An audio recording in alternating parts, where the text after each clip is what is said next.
Well, good evening, good morning, good afternoon, wherever you're joining us from. Welcome back to Creation Conversations. And we've got another fabulous program for you tonight. No, I'm not in the museum, as you'll notice, and neither am I in the lovely woods, but never mind. We've got some ministry coming up in the Lake District over the next couple of days, which is why I'm up here. So if you are around Penrith, Church in the Barn is where I'll be on Sunday, so do come and join us. But we've got a great program about rocks, dating, relative dating, and everything else in between. So we're going to hear from Diane as well with some of the evidence news from the past. So it should shape up to be a pretty decent program, no matter where in the world you're joining us from. Well, we're going to start things off with Craig tonight to really introduce things. So Craig, it's over to you.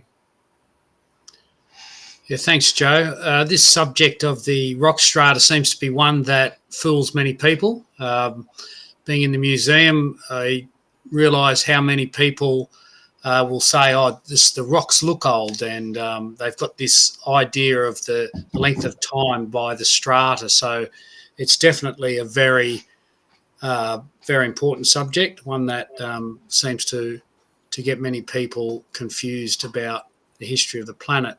So I've just got some slides, if they can be put up by way of introduction. So these I'm just going to share some slides that my son's university course presented to him as his basically first lectures in science at university. And it was very much a presentation to prove evolution is true. Part of that presentation included these slides. I was able to get a hold of them in the modern era. It's easy to do this, of course, especially when they're doing some of their subjects online. But the fossil evidence in the rock layers, presumably, provided physical evidence to support Darwin's theory, it says. And the belief presented here is that it's the amount of evidence is actually growing more and more for the macroevolutionary changes. So this is the typical sort of thing being taught. Just click on that. That should change. Okay, so the top dot point there is a very interesting one, that the ordered array in which fossils appear in layers of sedimentary rock provides evidence for evolution. And then it gives the example of basically cats being cats. Early species had similar characteristics to living species, suggests linkage between extinct and extant. Okay, and just one more slide in this series of the presentation is showing how the rock strata are used. It's got the very typical presentation of the Grand Canyon, saying the deepest strata are the oldest, and therefore they contain the oldest fossils. That is the mentality that's being presented. That's the ideology that's being presented. And the shallower strata are of a much more recent origin. As a non-geologist, I've found it very interesting, as I've been investigating geology maps more in recent years, is just how the geology maps are not presented with layers like this. They're often sideways or upside down, mixed around, and very confused. But I just want to highlight this picture on the right, which has got the strata and the fossils in it. I'll focus in on that. So you can see these clear delineations: age of mammals, the age of reptiles, the coal age, the age of fishes, the age of trilobites, and how it's a very clear-cut evolutionary picture as you're presented in this sort of way. But in actual fact, it's nothing like this. I mean, we know that there's every major group of mammals are represented in the same rock layers as the dinosaurs. In fact, there's over 400 species of mammals found in exactly the same rock layers as the dinosaurs. We know the birds are the same. In fact, we've got parrots and owls and things like this that are unchanged in the rock layer. So really this starts to happen. We know that many of the reptiles still live today. even from older than that. So this starts to happen. You've got insects that are known today. And interestingly, they say these fossils are found in these particular layers, but if they're still the same creatures in the modern era, similar ones like dragonflies, for example, well, how come we're not finding them in all of the rock layers? Because they've clearly existed through, and perhaps we are, and that's no help to evolution either, or certainly this presentation of it. We've got unchanged fish occurring from the modern era in the fossil record. It used to be thought that grass only evolved after dinosaurs, but now it's been found even in dinosaur coprolites, so it's known to have existed through the time of the dinosaurs, and other plants could be added to that.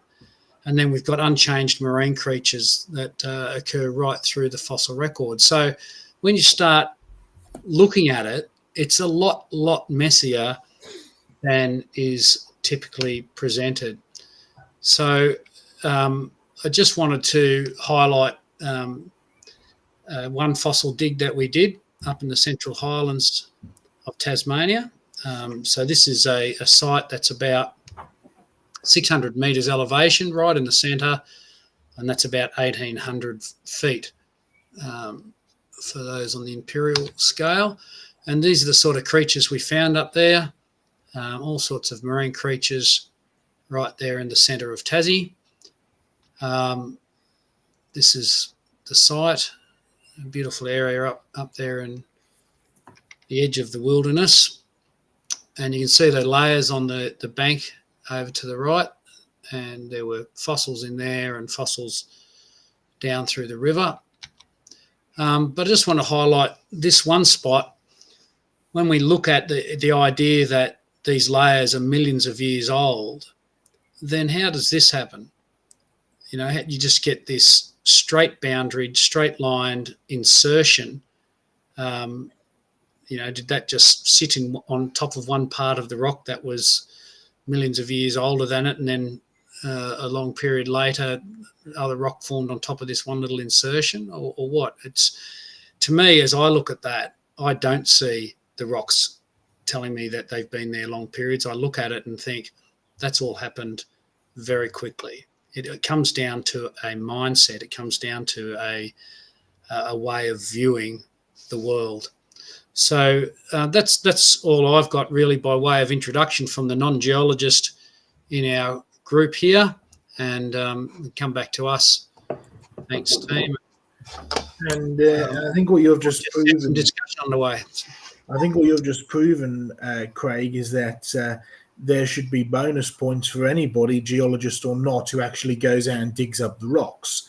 Right, because you'll find that this topic which we're dealing with tonight, relative dating, index fossils, all that kind of stuff, it's one of the topics that came up the most when we had a sort of open microphone debate with Standing for Truth, or hosted by Standing for Truth, I should say, a few weeks back. And the first guy, I can't remember his name, but he spent over half an hour going round and round in circles trying to get us to accept his view of the rocks, which were based off the ones in the textbooks. And you know that because, well, I can't even say that he pulled a textbook picture up. He actually pulled it off of Wikipedia, which is even worse. But he basically pulled up a standard high school textbook kind of diagram and tried to get us to agree to it. And the problem was, John and I have travelled all over the world.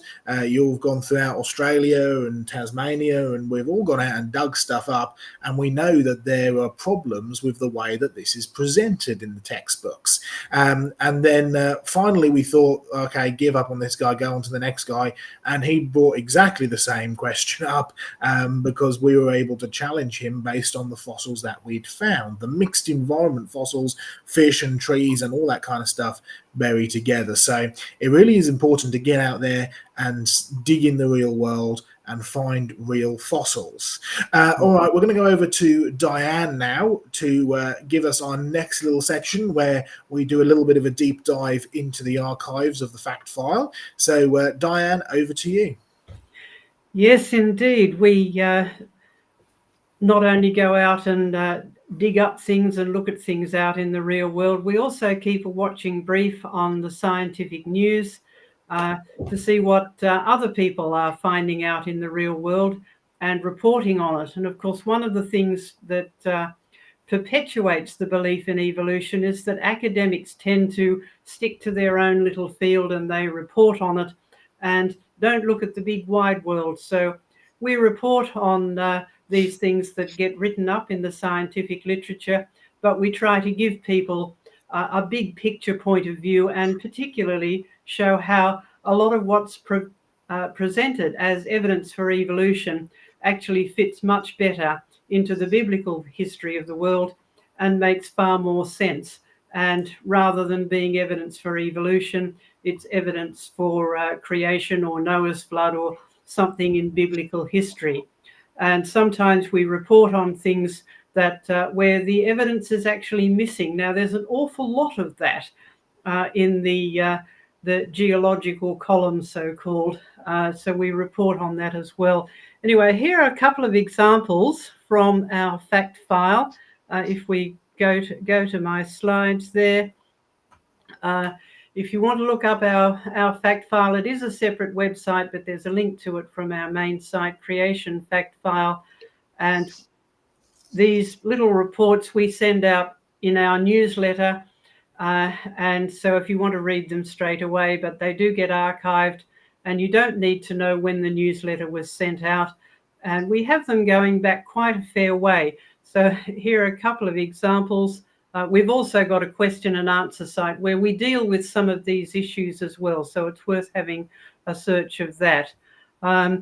Here's a story that we wrote up in 2004. So that's still there. You can go back and have a look at that. And we have the original references that you can follow up, where a new geological time period was announced. Now that's interesting.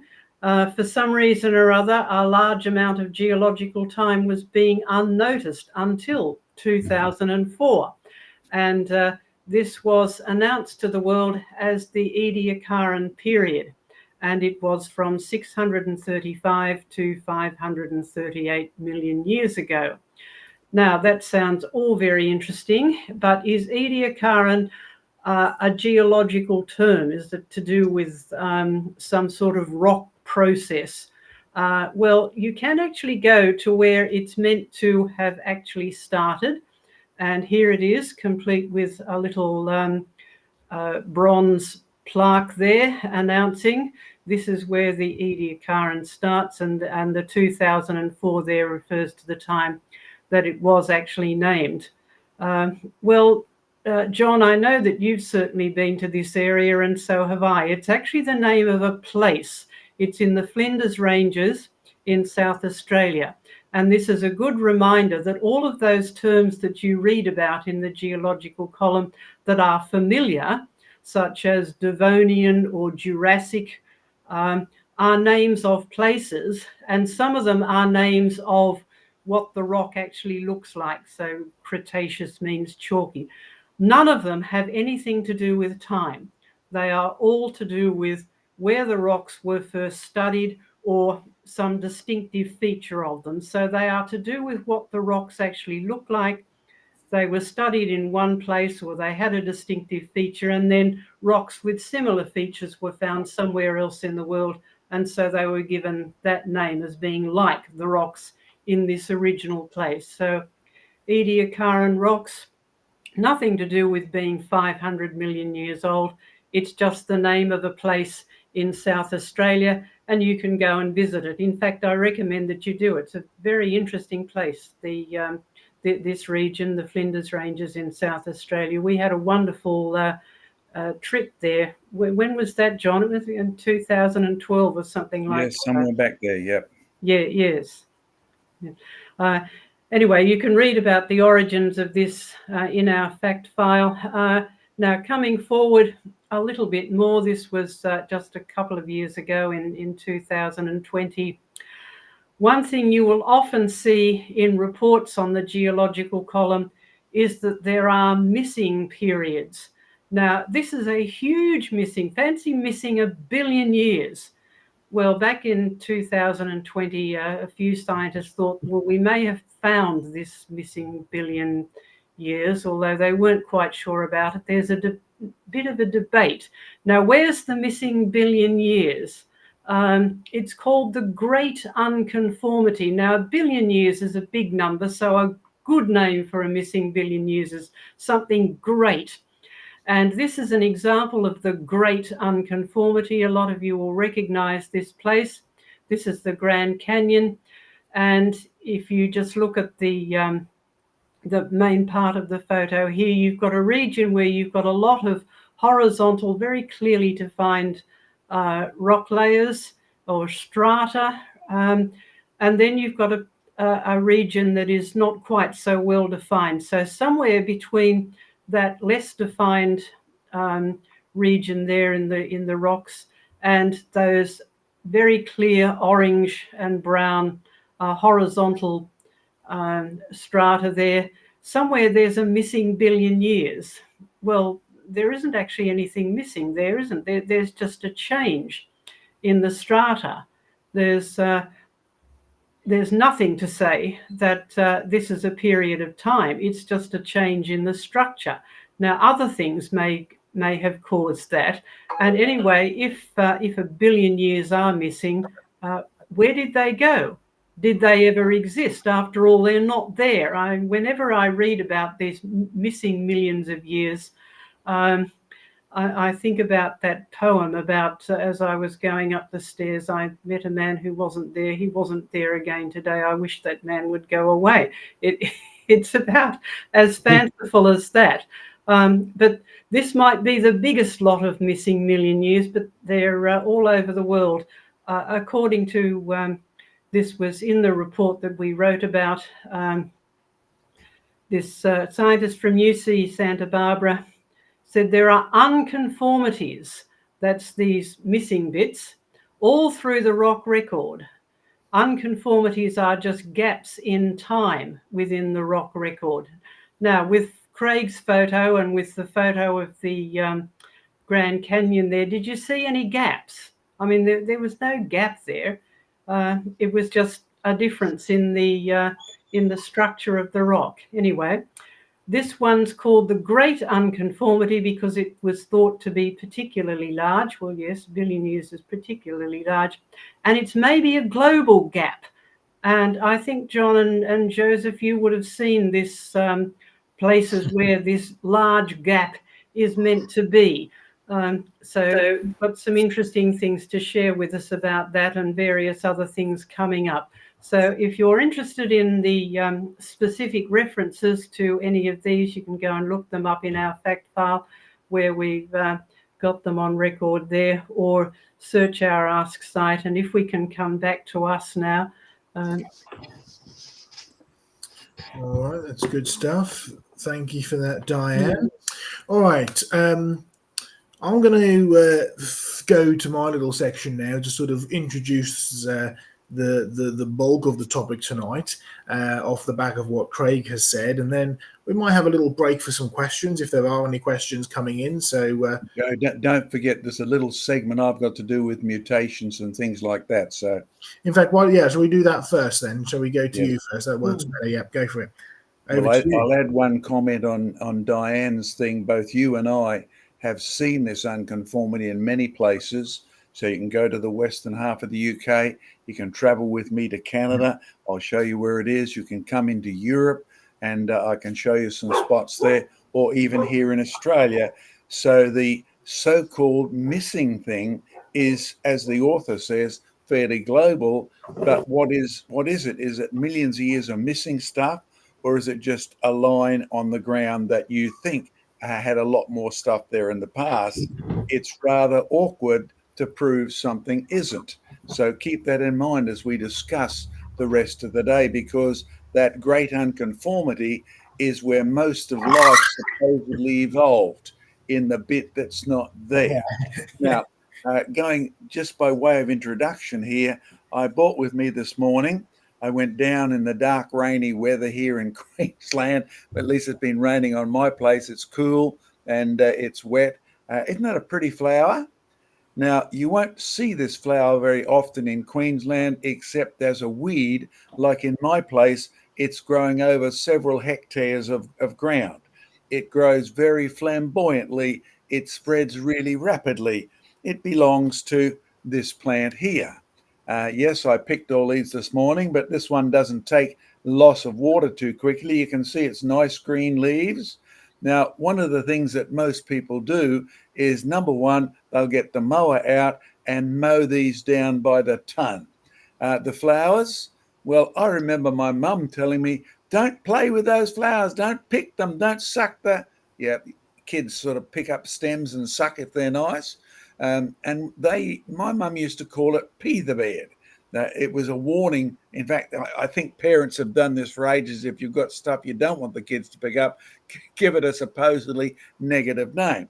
But healthy plant, cool, moist weather coming up, nice big leaves, healthy looking flowers.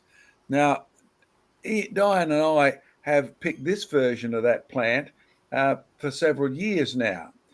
This plant is a mutant version of this one here. By the way, look at the size of the leaves by comparison. Can you see the plant that suffered some sort of, we'll call it a somatic or a body mutation, where the leaves lose their ability to produce chlorophyll, and as a result, they don't do very well. This version of the plant doesn't ever seem, as far as we can find, to bear beautiful flowers. Of course, I'd like to be able to breed this variety of plant because on my whole 2 hectares or so of land, there's only 2 or 3 of these plants. So I can guarantee that if we can breed this one, A, it'll look pretty, because people think these variegated plants are pretty. B, it won't seem to get out of control. So 2 things about this plant. You see, this sort of changes how evolution is supposed to have occurred, but this is a negative change. This is a negative mutation. This does not help the plant produce its own kind, and it slows it down in any way, shape possible. Of course, I have other versions of this type of factor. Look at this lovely, healthy plant here.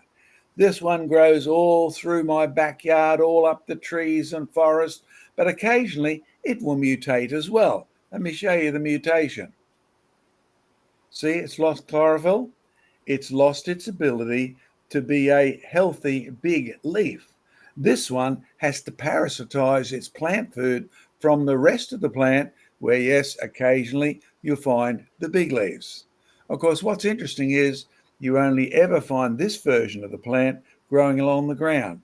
This one grows along the ground, grows up the trees, grows over the fences, is an incredibly healthy and voracious plant.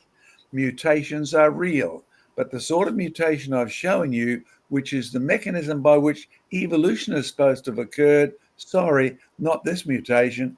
This is a downhill trend.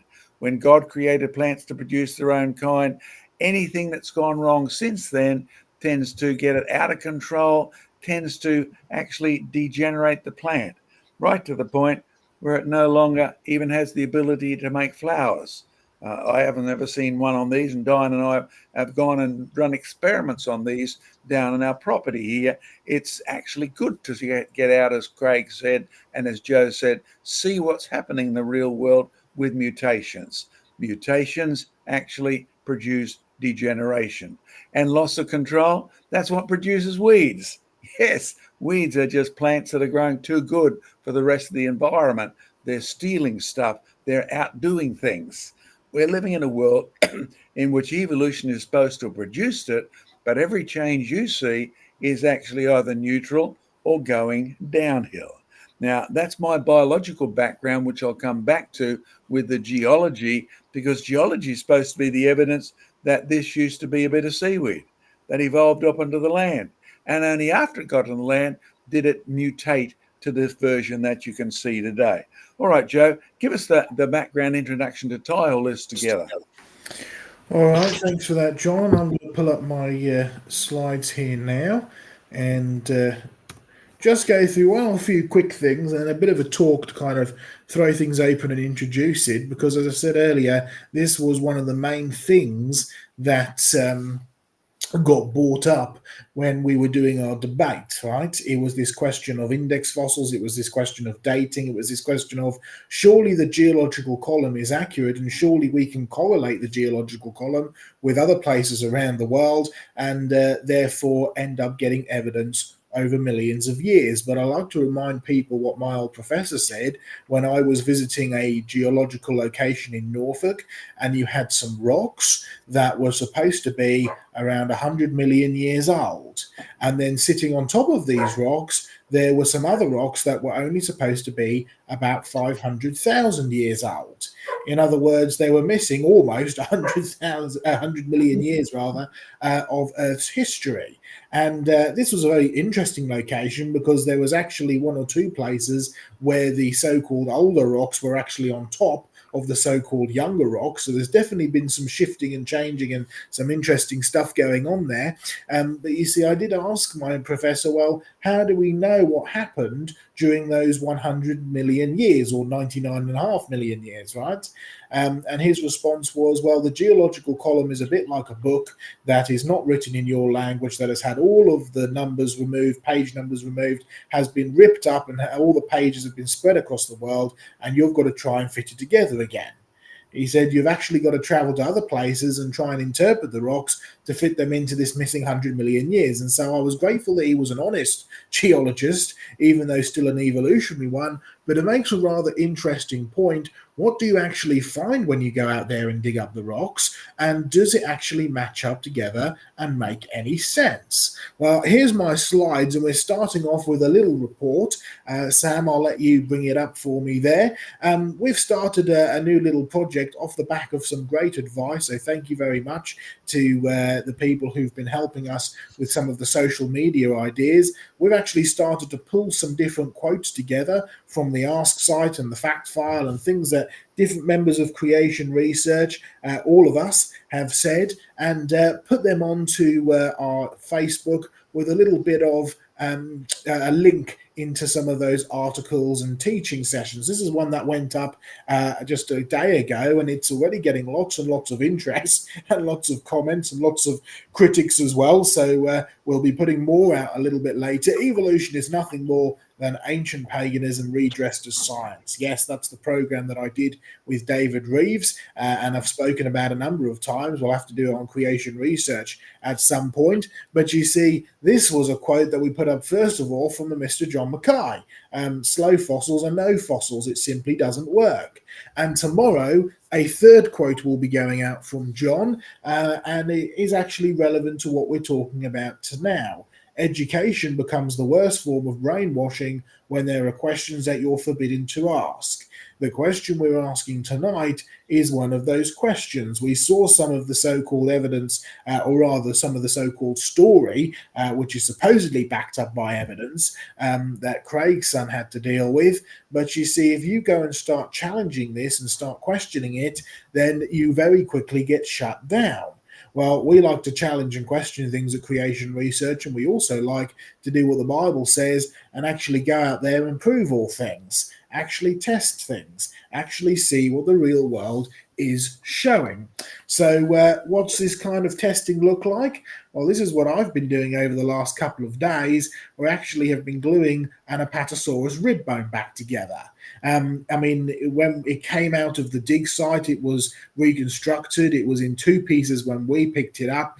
We put it ourselves into 4 pieces so that we could get it back into the UK easily. And then as we started gluing things along, more bits started coming off. So we've spent a good couple of days fixing it all back together, but it's a pretty sizable rib bone. You can see young Alice there who's been helping us. It's come together quite nicely. It's about 8 foot in length. It's obviously curved, so from top to bottom in the curved shape, if you like, from one tip to the bottom, it's about 6 foot high. So it's a pretty decent sized rib bone. And well, we've taken some samples of it to do some interesting tests, and we'll be able to report on that one day. So thank you to all the volunteers and the helpers that came and helped us put it all back together again and fix it up and sort it out. But you see, we try and encourage people to get out there and see what the real fossils actually say.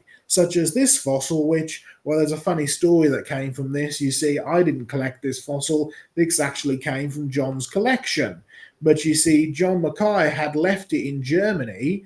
You see, this is where this fossil came from. It's from the Solnhofen in Germany. There's an interesting connection between this fossil and this location and the geological column. But you see, John had left this in a box of bits with one of our trustees, and this trustee was moving back to England from Germany, so he bought the box of bits and he gave it to me and said, "This is all John's old stuff. I'm leaving it with you now, right?" So I opened up the lid and started digging through, had to go through John's underwear, but finally down at the bottom we found this fossil that was in there. It's a pretty decent fossil. It's from the Solnhofen in Germany, and you see the German rocks are the original Jurassic rocks, because it was Alexander von Humboldt who actually traveled the world. He was the king's geographer, and he actually named these rocks the Jurassic, named after the rocks in the Jura Mountains in Germany. But I'm talking about the history now, and that's John's section in a little bit.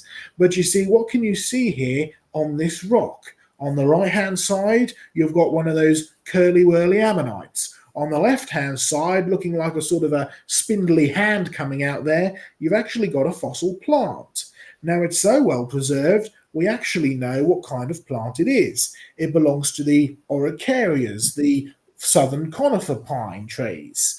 You see, they're still alive today. They live in the southern hemisphere, hence southern conifers. You've got the slightly tougher South American ones that we call monkey puzzle trees here in the UK. But down in Australia and New Zealand, you've got tons of these things, from the Norfolk pines to the Bunyan pines. They're all the same Araucaria type tree. Okay, so number one, it's a living fossil. And you see, even though you want to argue that these rocks are 159 million years, all you've proven is that in 159 million years, one fossil has not evolved and the other fossil has died out. And neither of those are any good for evolution, right? As far as we're aware, the ammonites have gone extinct, but from the moment they appear in the fossil record to the moment they go extinct, they stay as ammonites. They don't evolve from anything. They don't evolve into anything. So there's no evidence of evolution. And you see, no matter how far back you go, pine trees, southern conifers have always been southern conifers. So you do have to ask the question, well, if there's no evidence for evolution in the rocks, then why are we arguing that they are millions of years old? It's interesting when you think about it. But you see, really getting down into the rocks and seeing what's there is so important, because there's one thing you might not have picked up yet. You see, the fossil rather on the right-hand side is a fossil of a deep-sea creature. On the left-hand side, it's the fossil of a land plant. Now, you see, we like to point out that whenever you've got a deep-sea creature and a land plant that are buried together, you've got evidence of a flood. I mean, think about it. What is a flood? A flood is water where water shouldn't be. If you've got a flood in your kitchen, the water is on the floor. The water doesn't belong on the floor, it belongs in the sink. And so you've got a flood in your kitchen, right? Because the water's on the floor. Now, you see, where does water belong? In the sea, in the rivers, in the oceans. And you've got animals that are living in it, like the ammonite. But if you've got an ammonite and a land plant buried together, then it tells you that water has come up onto the land, it's swept over the land, it's caught up the plants, and it's buried them next to the sea creatures. And you see, you actually have to bury them in something. It can't just be water. You actually have to have fast-flowing water, fast enough to carry sediment, a great big slurry of sediment to actually be able to bury it all together. Okay, well, let's take you to England. Let's take you to the south coast of England. Right down at the bottom of the south coast, there's a place called the Jurassic Coast. You see, it's that stretch of coast that's named after those rocks in the Jura Mountains, the Jurassic rocks. Okay, what do you find there? Well, we had a convention there a couple of years ago. We've got our convention coming up this year. It's to Whitby, which is also to Jurassic rocks, up in the northeast of the United Kingdom. But we're down here in the south. We had a great time with the seminars and the lectures and the digging up of the fossils. Simon will be speaking at our conference again this year, so do get in touch and find out more and even come along. But you see, every day we would go down on the coast of the Jurassic Coast onto the beach, and we would dig up fossils. And here is Diane Eager. And Diane Eager is looking very pleased with herself because she's found a fossil. You can see the long brown thing there. This is a piece of fossil wood. In fact, it's so well preserved, we know what type of tree it's from. It's from those same southern conifer trees, the same fossils that are in Germany and the same rock type that is found in Germany. It's interesting. And look what she's found next to it, a curly-whirly ammonite. So you see the point that we looked at in those German rocks stands here as well. You see you have land plants and you have deep-sea creatures buried together, so that equals a flood for sure. No doubt about it. Now, you see, this is a really key point, and this is why we encourage people to come on our field trips. This is why we encourage people to go out in the real world and dig up the fossils, because you see, all throughout university, I was taught you go and you look at the rocks and you reconstruct an ecosystem based on the fossils that are in the rocks. So if it's a tropical terrestrial fossils, then it's a tropical terrestrial type environment that is represented in the rocks. If it's all shallow marine, it's shallow marine environment. If it's all deep sea, it's all deep sea, and so on and so forth. The reality is, however, it's just a mess. And when you actually get out there in the real world and you really dig up real fossils, this is the conclusion you come to. There's no doubt about it, a flood has formed these rocks here.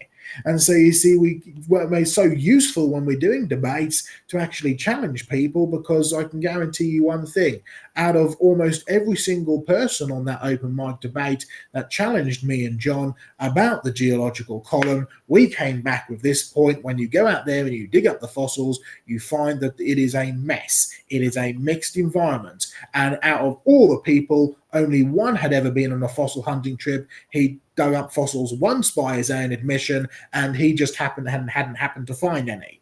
Well, John and I have been all over the world. We've dug these fossils up. There's no doubt about it. It's a great big mess, and you find enormous amounts of these fossils all the way throughout the so-called geological column. In fact, you find things like this. No, not Susie we're talking about. We're talking about what Susie's found. She's found a nautilus, and a nautilus is a living fossil. They're still alive today. And so even though these rocks are supposed to be almost 200 million years old, 199 million years old, there's no evidence for evolution in the rocks either. So yes, we do encourage you, come on a fossil hunting field trip with us. See the real evidence for yourself, and you too can come to the same conclusion about the rocks in the geological column as John and I have, as well as Professor Derek Ager. Look at what he had to say. Nowhere in the world is the record, that's the geological record, or even part of it, anywhere near complete. Even in the Grand Canyon of the Colorado River and the adjacent sections along the Little Colorado River, surely the finest record of geological history anywhere on Earth, there are huge breaks. I mentioned that earlier, right, with the almost missing 100 million years, and John mentioned that earlier with the great, and Craig mentioned it with the great unconformity, right? Interesting point. But you see, Professor Derek Ager was also one of these people who actually went out there and actually looked at the real evidence. Come back to me, Sam, because I'm going to finish in just a second and hand over to some questions and then hand over to John. But I want to make a couple of important points, right? A personal testimony from myself when I was in university. And we went to a location to go and dig up fossils. And, well, I thought we were going to dig up fossils anyway. It turned out it was a field trip, right? But it turned out that the field trip was just a lecture on the beach. It was boring. That's why I try and model my field trips the way that John does his, because you see, we like to actually get people to dig up fossils and actually ask questions about the rocks. But you see, I was here, right, on this field trip at a place called Hunstanton. Now, I'd been digging up fossils from Hunstanton for as long as I could walk almost, right? So I knew the place like the back of my hand. And the professor there was walking along and he said, students, you see all these rocks here? These are all entirely made up of marine fossils. Therefore, we can conclude that it was a shallow marine environment that formed these rocks. And I put my hand up and I said, excuse me, Prof, what about the fossil trees? He said, there aren't any fossil trees here. I said, yes, there are. I said, let me show you. So I took him and I showed him the fossil trees that are found at Hunstanton in the Carstone. And he'd never seen them before. And I said, well, I'd love to claim that I found them. But I said, when I did find them, and I was amazed, I went back and checked the records. And you see Adam Sedgwick, back in the 1800s, contemporary of Darwin and the like, right, but a creationist, he had actually, if you go to Sedgwick's museum, you can see them up on the shelf, a great big fossil tree from Hunstanton. And he said, well, I've never come across this before. I said, so how does this actually work then with your idea that this is completely a marine environment deposit? And he said, I don't know, I'm going to have to go away and think about it. And I'll let you know. Well, I never did hear from him right after that because I went on to another year of university and moved on to a different tutor and a different professor. But I also remained back in the Facebook group for that module. And you see, I noticed a year later that they were also going on a field trip, also to Hunstanton. This is the next year's students, right? Also to Hunstanton, also led by the same professor. And the day after, I went on the computer and I said, did the professor mention the fossil trees? They said, no, he said that it was purely a marine environment. You see, sometimes people are so caught up and trapped in the picture of the world that they want to believe that they are willing to go as far as to, well, at best, forget or ignore the evidence, at worst, deliberately hide the evidence. Because you see, even though I knew exactly where those fossil trees were in the museum, I've never been able to find them whenever I've gone back. And I only ever disappeared after I happened to mention them. So I can't prove anything, but you certainly do get reports of people deliberately being willing to hide evidence, because as the Bible says, people are willfully ignorant, and it says that the God of this world has blinded them to the truth. So yes, our challenge to you is to get out there and actually see what the real evidence says, because the real evidence of the geological column points a very, very different picture of the world. In fact, it's not a geological column, it is purely illogical. And we need a new way of actually understanding the rocks. Well, I'm going to finish there and hand back to the team, because we'll see if there are any questions, and then we'll come in a moment with John's section looking at some of the history of this geological column. We'd better do some thank yous, Sam, first. Indeed. Right, indeed. So we've got just one thanks to give today to Douglas Boffey for 2 British Buckaroos, hands doing a fist bump. Thank you so much, Douglas. God bless you. Right, so let's do a question here. This is a quick one. This comes in from Show You Are. What was the poem called, Diane, that you mentioned? I'm sorry, I don't know the title of it. It was just a nonsense poem that I learnt when I was in primary school. I won't tell you how many years ago that was. But whenever I see these reports about millions of missing years, I often think of that poem, because there's nothing missing there. The only thing that's missing is the actual evidence. The actual evidence is something different. It's not time. So I don't know that it's actually got a name, and I couldn't tell you who wrote it. So I failed that one. I'm sorry. That's all right. It's all good. This is a question for all the team. How long will it be before people see that deep time is a myth? I think Joe's quote from Scripture, just as he finished up there, is the answer to that. That they, by and large, people won't. They deliberately deny. In the last days, scoffers will come, denying. It's also worth pointing out that we tend to view today, and part of that is because of the way that it's been promoted to us, but we tend to view the idea of deep time as being a modern idea, a modern scientific idea. And so surely we'll get over this in a little while when more evidence comes.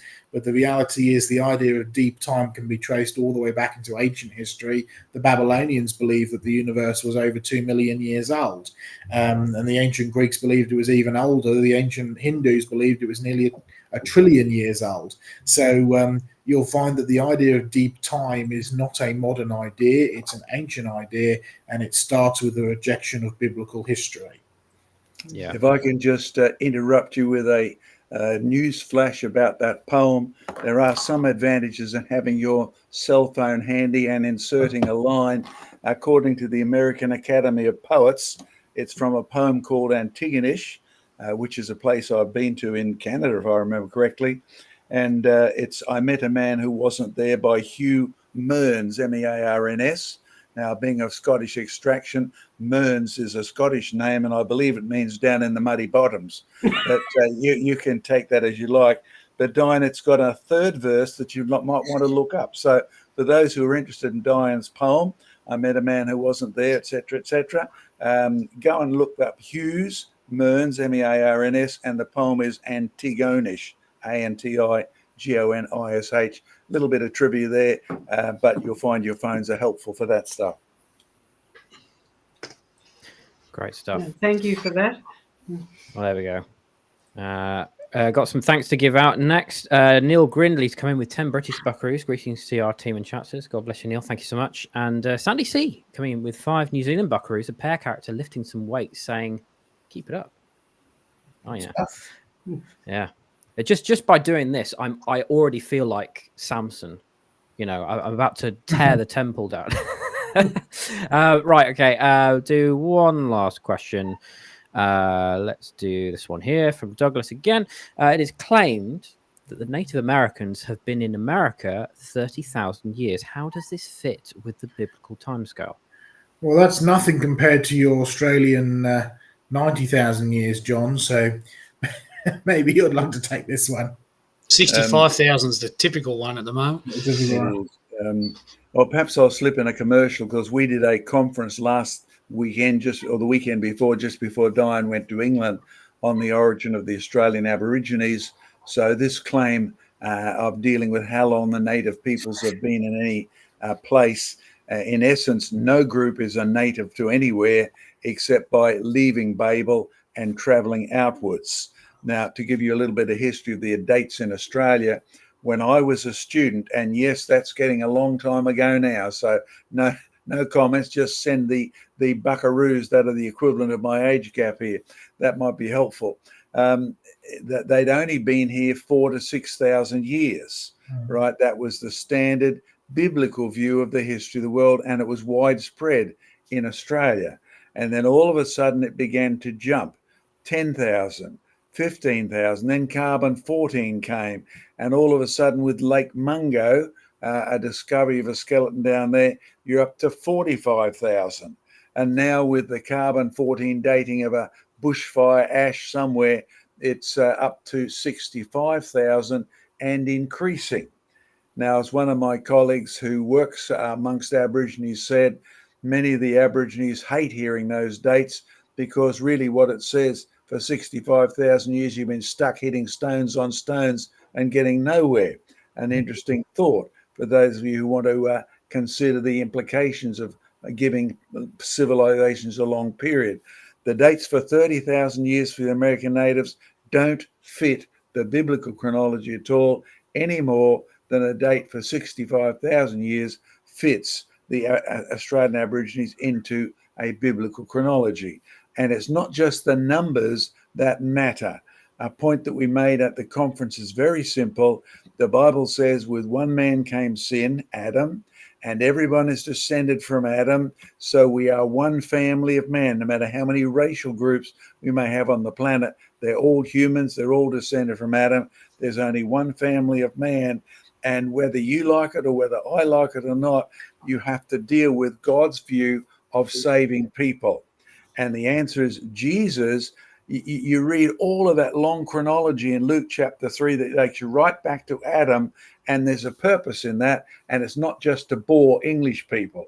It's not just to drive Americans out of their brains. It's not just to drive Australians crazy trying to cross-reference all of those things. It's to establish one thing.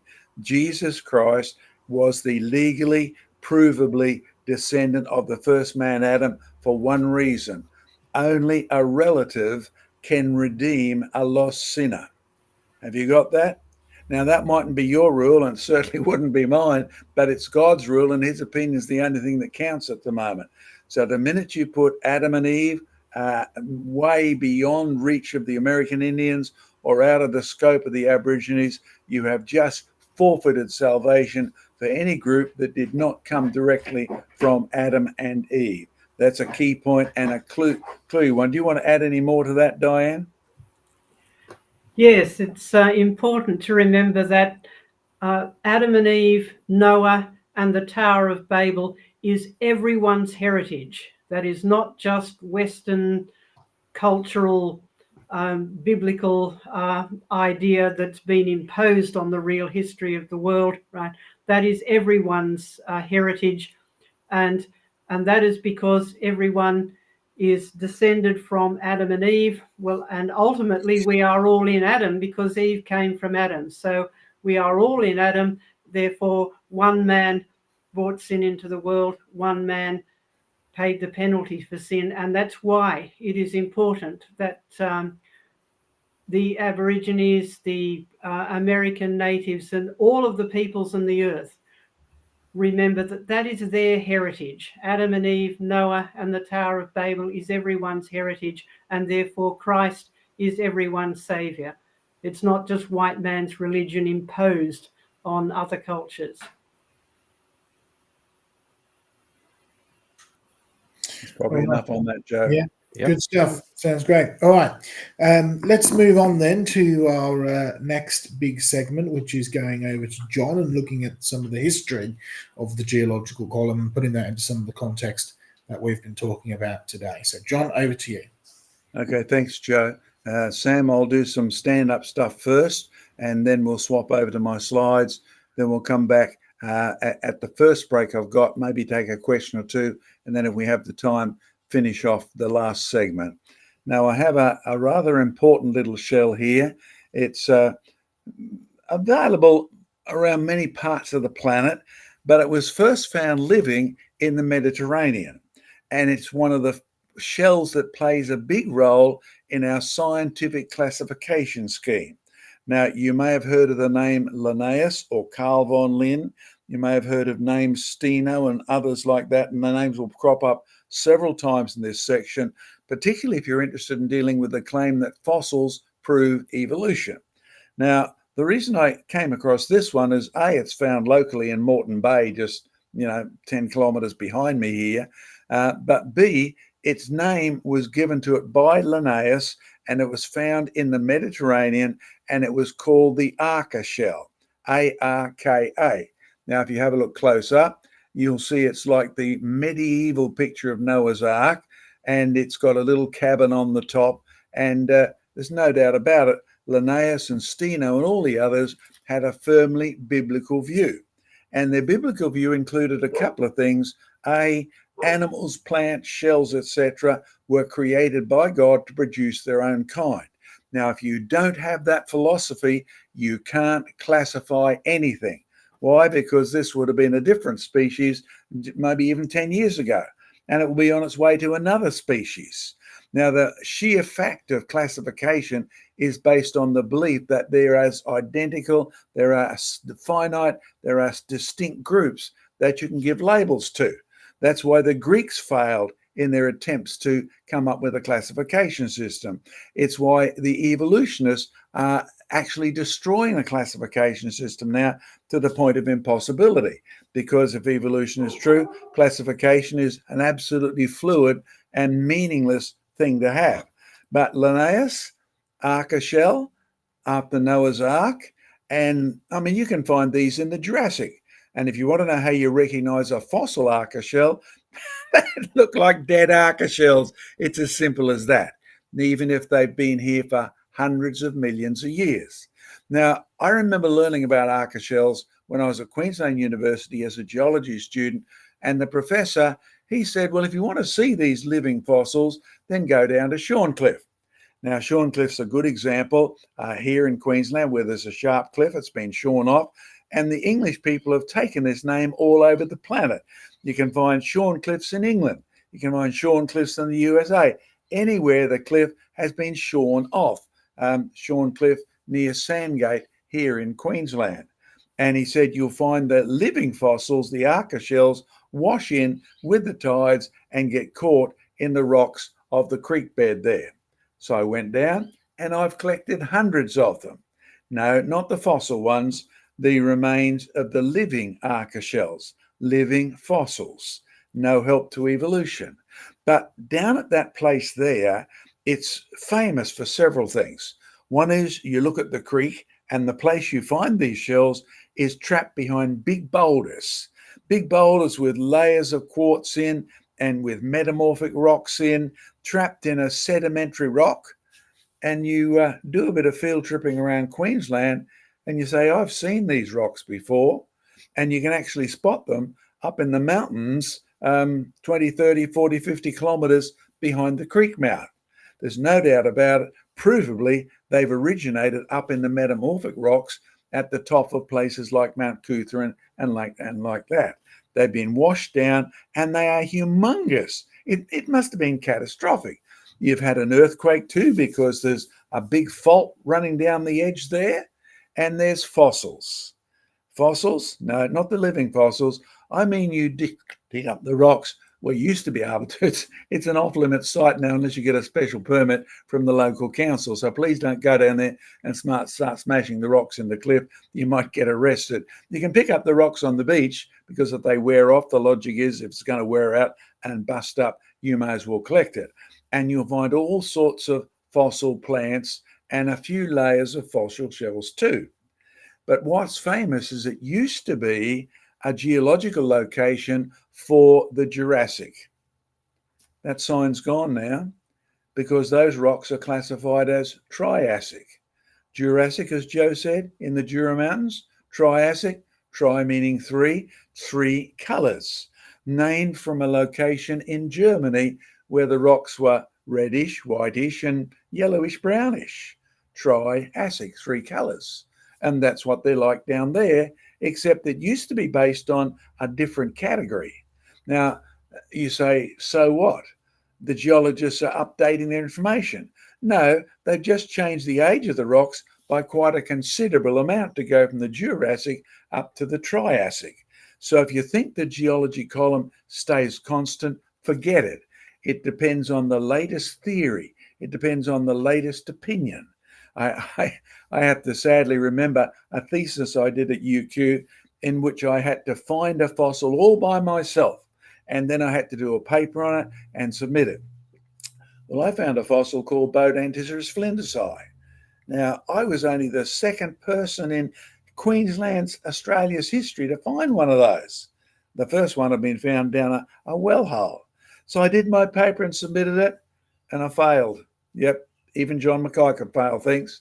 And when I inquired as to why I'd failed, the tutor said, well, you didn't catch up to the latest paper on the reclassification of this fossil into a different zone. I said, well, how am I supposed to know about the latest PhD on this? I said, it's not even publicly available. He said, well, that's your problem. And I thought, man, that is not really fair. These academics who go to the top of the pile and no one else can see that far yet. Oh, but then I got my own revenge back. Last time I went to the museum, here is my Bodantisaurus flinders reclassified back to Bodantisaurus flinders. I won in the end. It just took a lot of patience and got no credit. Do you realize how these things do change? Do you realize that this knowledge is, if you're an evolutionist, then it doesn't matter to you what the information is. The Bible says, speak to the earth and it will teach you God's hand has done this thing, and this is a God who doesn't change. So don't be surprised. You can be accurate about fossils. You can be accurate about the layers. You can be accurate about whether animals and plants, like the ones I showed you, actually do change. Now, Sam, if you can put up my slides, please, mate. Okay. Now, What do I need to press here to get it going, Sam? Whoops. You need to click onto your presentation, John. So you need to go Yeah. down to your PowerPoint on your bottom There bar. we are. Okay, there we are. Okay, you'll see a memo about our newsletter. You heard about that. But in 3 weeks' time, or a bit under 3 weeks' time, on the 20th of May and the 21st, we have another seminar on the origin of Australian Aborigines at Margate Baptist Church. That's not far away from where I am at the moment, about 20, 30 minutes. So that's 20th and 21st of May on the origin of the Aborigines, Saturday and Sunday. Join us at Margate Baptist Church. Now, there's where Craig took you. Fossil record shows that organisms appeared in a historical sequence. Now, I'm not going to repeat what Craig said, but you need to know that that is a picture of real history in people's heads. So when they go to the Grand Canyon, they see millions of years, despite the fact they haven't got a clue how long it would take those rocks to be laid down. They see evolution, despite the fact that most of them have never ever found a fossil. And of course, you get specific cases of where the fossils are arranged. Did you catch that word? Arranged to make a family tree. So that in the history of whales, the story is at the moment, whales used to be land creatures. Then they went into the sea. And of course, some of them came back out and turned into land creatures as well. Rather interesting stories, all based on fossils. So what we're going to do is begin to pick apart the geologic column so you can see how accurate this might not be. Here's the program we tackled the other week for Standing for Truth. And again, I'd encourage you, catch up with their channel, catch up with Joe and I on it, particularly. A background to time. What are we looking at? The brand new opening display at the Geological Museum in the middle of London there. Fantastic display. What have they got? A whole keyboard there on all sorts of things that provide background, looking for miracles. The myth of a global flood began over 5,000 years ago. Perhaps as a story to explain the presence of fossil seashells on mountain sites around Mediterranean. It's led to centuries of debate centered around the biblical story of Noah and the flood. Now, it's interesting, they've got the date 5,000 years, which surprisingly is not far from a biblical picture of 4.5 to 5,000 years. But why do they call it a myth? It tells you that in geology, the one thing you're not allowed to believe is a fact about Noah's flood. You can believe it as a myth, as a religious superstition, if you like, but it can't be regarded as real history. And then they tell you the present unlocks the past. This is a signboard there. By 1830, through the work of geologists, Scottish geologists James Hutton and Charles Lyell, both Scotsmen, by the way, it was clear that the Earth is very old. Furthermore, given this unlimited allowance of time. Now, I find that an interesting statement because I wonder how it would be clear that the world is very old, particularly to a man who's not 50 or not even 30. How would you know whether something was old or not?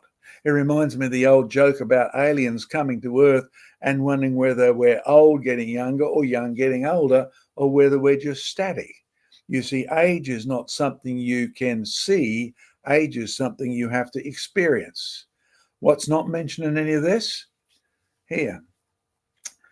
This is not a new debate. It started ages ago. Theophilus of Antioch wrote that creation occurred 5529 BC plus or minus 200. Now, I'll be honest, he didn't use plus or minus 200 because no one invented that sort of system at those days. But that's the essence of what he was saying. Theophilus, God lover, a Christian bishop. Creation occurred, not the tens of thousands, as Plato, etc. has written. Do you realize Plato was a pagan? Do you realize Plato may be renowned for his wisdom, but he was a pagan and all his answers had to fit in that system? Theophilus was a Christian. He accepted the biblical worldview of history and Plato accepted the non-biblical world. And the debate centers around the age of the earth back then as it does now. Okay, the town of Durham in England has even got a signboard on their website boasting as to one of their bishops invented the term geology. The word was invented to distinguish study of heavenly things from the study of earthly things. Oh, you need to know, by the way, that GEO is derived from GIA, which is the old goddess of the earth.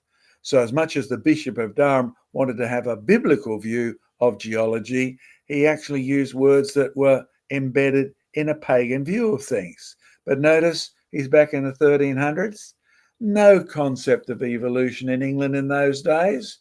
There was lots of coal around Durham, but no concept of vast swamps over vast amounts of time at all.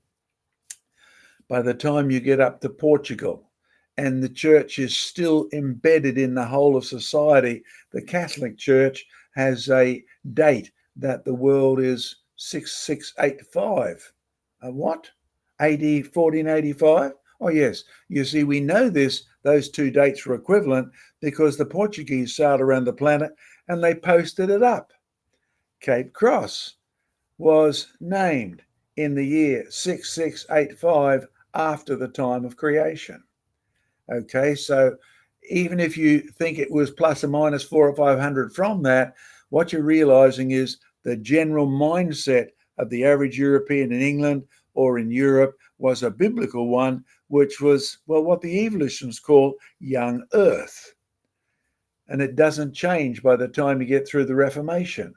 Martin Luther, 6 days, approximately 6,000 years ago. John Calvin, 6 days, approximately 6,000 years ago. Archbishop Usher, approximately 6,000 years ago.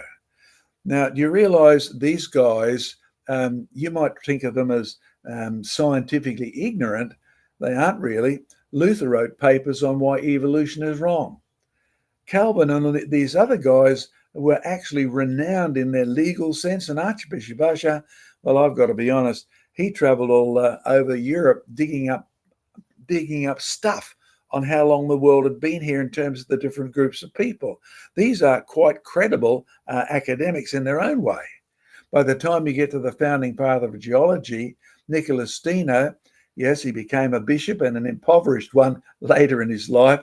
He was a follower of Luther to start with, so he had a biblical view, but he imposed on that a principle of superposition.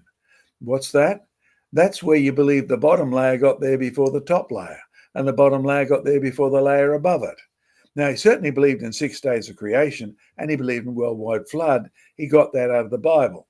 But his principle of superposition, I hate to tell you this, he didn't get it out of the Bible. He didn't get it by running experiments. He got it by thinking about the rocks and assuming that the bottom layer had got there first. There's his logic.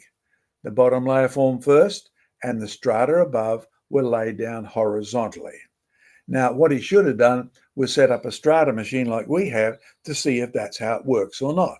But he didn't. And much of the rest of the geologists have assumed that to be true from that day to this. And you see it in the classrooms. Remember the experiment I've told you about? You get a test tube, you fill it full of water, then sand and mud and pebbles, and shake it up and watch the bottom layer fall down first, and then the finer sediments, then the finer sediments again. And you tell the kids that's how the rock layers form? Well, it might be if the world was a glass of water, but it isn't. In the real world, water is flowing sideways. But John Ray, yes, famous for his work with botany as well.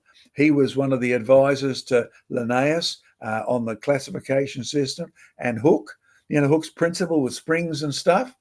They both said, if Steno is correct, the world is too old for the Bible to be true.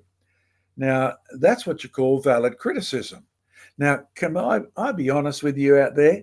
That's what Joe and I and creation research is saying to many of the other creationists. If you want to stick with Steno's principle of superposition, you will end up with a view that's impossible to reconcile with a biblical flood where the water is flowing sideways. Now, we mightn't have all the details worked out as how you get from one to the other, but Ray and Hooke make a truly valid point. By the time you get to France, how would you like a name like that? Georges Louis Leclerc de Buffon. He calculated Adam and Eve came into being 6,000 to 8,000 years before present. I've said it before and I'll say it again, because France was Catholic. He couldn't say anything else. You see, they needed Adam. They needed Adam to be a sinner, or the priests were out of business, and they couldn't take up money for funerals to get you into purgatory. This was vital doctrine, couldn't be lost. So the dates of the first man are not far from the biblical one, but the earth, he claimed, had been in existence for 75,000 years. Now, in case you think he was a bit of an aberration, no, he becomes an important person. And in fact, when you look at that book listed there from the Paleontological Institute of Paris, no one before de Buffon had mentioned figures of this magnitude. Now, I don't know about you, but I've dealt with some French people, and I do have to say that the French have themselves in very high estimation, because you only have to do a bit of history to discover that the Chaldeans had bigger figures than Buffon is. But in French Europe, they didn't see outside of their own history back through the Romans or whatever. They didn't see that. Buffon felt Noah's flood made little impact. Earth's geological features had come from normal, everyday effects of wind and weather. Then he wrote a book in 1771, not on God's dealing with the word, not on the book of Job that says, speak to the earth, it'll teach you God did this thing. He wrote a book leaving God out deliberately, because he was going to be one of the big influences in science, the epics of nature, otherwise today known as Charles Lyell's principle of uniformitarianism. He suggested 7 epochs of history, and only in the last one was man added to nature. Added? Yes, sort of a strange view of creation, but he needed man to fund the Catholic Church, or else his work would have got nowhere. It took until the time of basically the revolution in France before you could dare criticize the Catholic Church. In Scotland, you get the Scots influenced by the French.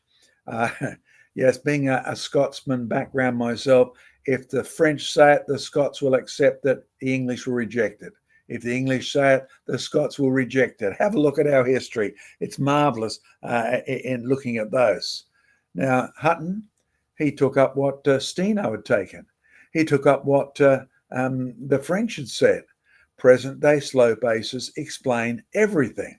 Therefore, the world is old, and you can see why he was criticised as an atheist, because he said there's no sign of beginning. He got rid of creation. Make the world old, there's no sign of creation. Now, I've been to all these places deliberately. Yes, thank you for those of your support, and we'd encourage you to continue to send finances. This costs a lot of money to do. There's the original drawing of Hutton's on what the rocks are like at Jedburgh. Notice how cleared the land is. Notice the top layers are horizontal and the bottom layers are vertical. Now, I've been there. There it is today. If you think the world is being deforested, get real. In case you missed it, look, that's what it was in Hutton's time. There it is today. There's exactly the same location. There's the conglomerate on the top. There's the metamorphic rocks down the bottom. There's the Devonian, and there's the Silurian. Devonian, because those rocks are named after Devon. Silurian, because you find the same sort of rocks over where the Siluri people in Wales. Again, location, location, location, not age. But once you've made the location equal in age, then here's what happens. You see, Devonian sits on top of Silurian, but 20 million years are missing. 1,000 million years are missing on the unconformity around the globe, 20 million years missing on this so-called local unconformity. Then you get Hutton and Lyell tying together. Lyell builds on Hutton, and the present is the key to the past. Why didn't Hutton get famous for this? Because he spoke his own version of Scots English, and the English didn't understand him. Lyell was a trained lawyer who worked in England, and his English was much better with very minimal Scots. Much better writer. Look what he said. Uniformitarianism, the old earth, bottom layer formed first. The rock layers are now not just rock layers, they are a record, a book of life. and they differ. You can get their name by working out what percentage of fossils are in them. So we've gone from having rocks that are described by Steno to rocks that were laid down, the bottom one first and then the next one, to rocks that were laid down with the bottom one, animals living and dying, then the next layer, then the next layer. Then they are a record of life on Earth. Now Lyell comes along and says, just use the fossils to classify them. And there's Lyell's most famous disciple, his most famous willingly brainwashed disciple. Notice what Darwin said. I always feel as if my books came half out of Lyell's brain, and I never acknowledge this sufficiently. I mean, what did he do as he traveled around on the Beagle? He actually read Lyell over and over again. And later on in 1844, in a letter to Mr. Horner, he admits this. There's the result.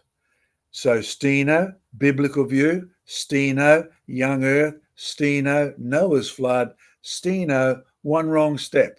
The bottom layer got there first. Ray and the others warned him, if you believe that, the world is too old for the Bible to be true. Now we're several hundred years later, and we are thousands of millions of years, and we're not using the fossils to classify the rocks just for their age. We're using the change in content to prove a theory of evolution and throwing Steno's Bible out totally. There's what Darwin has said. The percentage difference in fossil strata content due to life forms in lower layers evolving into ones over millions of years reject Genesis. Now, we have a big issue with child discipline, with student misbehavior, with youth criminals in Queensland at the moment. I'll give you one big clue. Teach them evolution. They behave like animals because that's all they are. Teach them they got here by chance and they can't see any reason for living past tomorrow because there's nothing there. There's nothing coming. There's no judgment. You get caught, you go to jail, they let you out. Pathetic. There's a key influence. The theory of evolution has produced people who behave like animals. Hitler was one of them, and now the young people in Queensland are another. But look, the fossil revolution again, the book on how the fossils that changed our world. Darwin was worried because if the theory of evolution is true, it's indisputable that before the lowest Cambrian layer was deposited, long periods had elapsed, and during this vast periods, the world swarmed with living creatures. Did you catch that? For Darwin, if you come up with this theory, then you have to have vast amounts of time. Why? Because in this world, all the changes we see are downhill. So you must have long enough for some uphill ones to change. So by the latter part of the 19th century, says the author of this book, Charles Lyell and Darwin were using rates of erosion and deposition to have an Earth hundreds of millions of years old. Well, that's when I first did this program. By AD 2006, the world is estimated to be approximately 4.6 billion years old. Now, Sam, swap the thing back to full screen, please. Okay, I've got to bring this up there. There we are. All right. Now, I gave that lecture and an old gentleman came up to me and he said, if you want to test this, he said, just grab your university textbooks and go through them. I said, yeah, what'll I find? He said, you'll find that about every 20 years, the age of the Earth doubles, beginning with Steno. Now, if you want a good challenge, go and find that yourself, because whether it's the Triassic coming from the Jurassic overnight by definition, or whether it's the rocks in Canada getting older and older and older, or the very rocks my house is built on, changing from Precambrian all the way up to Ordovician, Silurian, with a little bit of Triassic floating around on the top there, up at the corner where I can dig up mud fossils from the Ipswich coal beds. You'll find that age is not a fact. Age is a fiction imposed upon the layers. And it got there because of Steno making one serious error. And I'd encourage all of you creations out there who are trying to deal with this, start there and repack. Don't start there and rebuild with a creation view on top. You will catch yourself out in exactly the same way.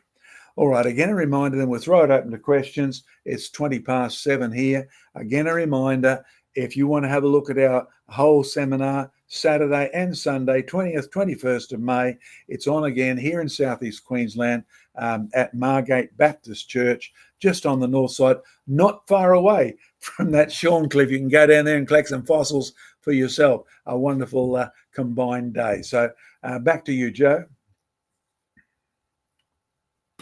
All right. Well, thank you very much. And we're coming up pretty close now to the end of our program tonight. We've only got about 5 minutes left or so. So thank you very much for that, John. Sam, let's have a few thank yous and maybe one or two quick questions before we bring it to a close. All right then. So let's. We don't have any thank yous to give out, but we can do a question. This one comes in from Show You Are. Do you have any idea of how many rock layers are missing from the rocks worldwide, or what percentage of rock is supposedly missing? Okay, I'll answer that first, and Joe, you can give some experience. If you start at the Grand Canyon and you work backwards and take the alleged age from the bottom rocks, the millions and millions of years, hundreds of millions, thousands of millions in the Vishnu schist, etc., down the bottom, and go all the way up to where the tourists stand on the top, you're roughly missing 90+% of the supposed rock layers that represent the time. And this is your experience, Joe? Yeah, and you've got to remember that the question only makes sense if you're viewing it from a geological history over millions of years, right? So if you assume that the bottom layer got there first, the top layer got there last, and you make all the assumptions from Steno all the way up to Lyell, and you assume that the rocks are formed over millions of years, you read the rock layers as a history of rocks over time, then yes, you come to the same discovery that John just mentioned. 90% of it is effectively missing, right? Or there are gaps that are enormous. In fact, there's some places where the Precambrian touches the Cenozoic, and there's like some nearly a billion years basically worth of history missing. However, if you take a step back and you go, well, hang on a minute, the idea that rock layers are missing only really fits in an idea that these rock layers form slowly over millions of years. If you interpret it, number one, as sideways deposition, and number two, the majority of these major deposits go across the world, all of a sudden you're looking at an entirely different process. You're looking at an entirely different way of how you get the rocks, and you're actually discovering that it's all about the process which actually produces the rock layers. And so the rock types and the rock layers are going to depend on the process that produces them. And so you're looking at it a completely different way. And in other words, there aren't any rock layers missing. There's exactly the rock layers that the process would have created. So you only really get this question about missing layers if you start with the evolutionary assumptions. And in fact, it's the missing layers which point out the error of the evolutionary idea of deep time. Joe, just a correction, which I will make, because thank you for that person who realised that I was advertising last month's seminar, which was on the 20th and 21st. This month's seminar is definitely on the Saturday and Sunday, which is the 18th and 19th of May. Phew. So appreciate that correction. Feel free to correct us anytime you like, and feel free to make any donations that Sam needs to give you 10 cups of coffee, 3 crowns, and 2 doggies licking each other. We'd really love to see Sam do all of that for all of those donations. And yes, we do need your donations. Great stuff. You see, now you've said that, John, we're going to just get the weirdest things come through. It's just right. Okay. Anyway, we've got another question to do. This one came in from Sandy C. Do you guys know the difference between theistic evolutionists and old Earth creationists? I'm confused about their beliefs and how it impacts the gospel message. Joe? Okay, you'll find that there is a difference, but there is one major similarity in them. You'll find that the theistic evolutionists, and again, in both of these, you get a spectrum, if you like. You get the theistic evolutionists, without its core, believe that God used evolution. Now, that can range anywhere from I believe in evolution and I believe in a God, and they really don't have anything to do with each other, all the way to God seeded, life and then let it do what it is, all the way to God very sovereignly guided evolution over millions of years. But effectively, theistic evolutionists certainly believe in an old Earth, but they believe in biological Darwinian evolution, which may or may not have been guided by God. They just happen to believe in God as well. Old Earth creationists have usually, and again, there's a spectrum, there's differences, but generally speaking, Old Earth creationists will believe in a supernatural creation. They will believe in some form of Bible interpretation, which is certainly not a literal interpretation. And again, you get a spectrum, but generally speaking, you believe that God created. He may have created in stages. He may have created after millions of years. Some believe in the gap theory, where there's a gap in Genesis chapter 1, verse 1 and Genesis chapter 1, verse 2, in which you fit in millions of years creation, you fit in a global flood, which is never mentioned anywhere in scripture, and all this kind of stuff. Now, there's one similarity that ties both of these groups of people together, and that is putting God here and putting science up here. And by the way, it's a false science as well. We're warned about false science, or rather, the Apostle Paul warned Timothy and therefore us about false science, where he said, beware of false science, it will lead you astray. Now, if you make science, or rather academia, your God, then you are going to trust the interpretations of man beyond above the guidance and above the word of God. And as a result, you will start to reinterpret scripture in order to fit your beliefs. Now, this is something that both the theistic evolutionists and the old earth creationists have in common. One goes further than the other, right? The theistic evolutionists go further often than the old earth creationists, but both of them have effectively rejected a literal reading of Genesis and instead have said, well, we see too much evidence for millions of years. We see too much evidence for evolution, therefore we're going to accept man's interpretation of science and fit that in priority over the rest of Scripture. John, any comments? Yeah, I'll just add one last thought before our time is up.